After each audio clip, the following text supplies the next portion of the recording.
ఉన్నాయో చెప్పాలి ఇప్పుడు సమాధానం కాంగ్రెస్ ప్రభుత్వం వాళ్ళని కూడా నేను డిమాండ్ చేస్తా ఉన్నానండి. నేను రాష్ట్ర మహిళా అధ్యక్షురాలు కన్నా దురదృష్టవశాత్తు ఇదే మండలం నాదే, అయినా నేనేం సాధించలేకపోతున్నాం. మీలాంటి వాళ్ళని పెద్ద వాళ్ళని అందరినీ కలుస్తాబోతున్నాం. మాకు విముక్తి కల్పించమని ఫ్లోరోసిస్ గురించి కానీ సాగునీరు గురించి చాలా మంది వికలాంగులుగా 30 సంవత్సరాలకి 60 సంవత్సరాలైన యువకులు, చాలా మంది యువకులు మహిళలు కూడా నడవలేని స్థితిలో ఉన్న వాళ్ళు చాలా మంది ఉన్నారండి.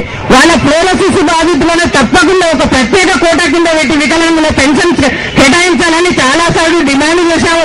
చంద్రబాబు నాయుడు ముందు పల్లెలకు బస్సు తీసుకుపోయి ధర్నా చేసినంటే స్వయంగా నేను దానికి సమాధానం చెప్పలేదు ఆయన ఇప్పుడు.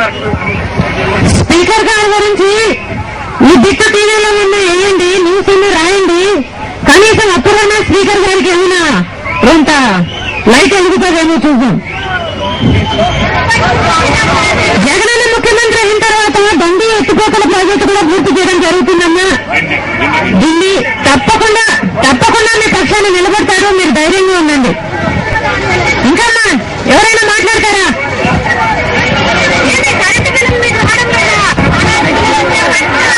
బిల్లులు కట్టుకుంటున్నారు. కరెంటు బిల్లులు ఒక్క బుక్ వేసుకున్నా కట్టుకుంటూనే ఉండరు. కరెంటు బిల్లులు మాట్లాడి ఎవరన్నారు మేడం? కరెంటు బిల్లులు కూడా కట్టుకుంటూనే ఉండరు. ఎంత వస్తుంది బిల్లు ఎంత వస్తుంది? 100 రూపాయలు వస్తాయి, 120 వస్తుంది, 180 వస్తాయి, 200 వస్తాయి. 2 బుక్కలు వేసుకున్నారు 200 వస్తాయి.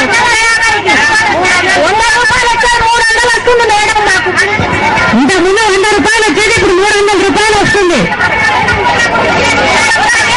ఒక్క బలం వేసుకున్నా 1 రూపాయలు కిలో బియ్యం అని అన్నిటికి రేట్లే, పప్పుకు సబ్బులకు అన్నిటికి రేట్లు అయినా మేడం. మేము ఎంత బతకాలన్నా మీరు పేదలు. మగ నూనెకు మంచి నూనె అంటే 100 రూపాయలు, పప్పు అంటే 100 రూపాయలు. మేడం ఎంత బతాం? మేము పేదవాళ్ళం.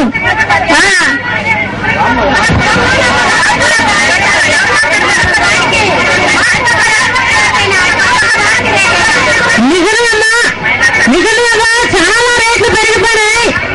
పేరు మటుకు బియ్యం తక్కువ చేశారు కానీ ఉప్పు, పప్పు, నూనె, చక్కెర అన్ని ఖరీదైపోయినాయి. చాలా దూరంగా ఉంది పరిస్థితి. అవును, చాలా దూరంగా ఉంది. కరెంటు బిల్లులు అయితే 300 వస్తుంది. ఇప్పుడు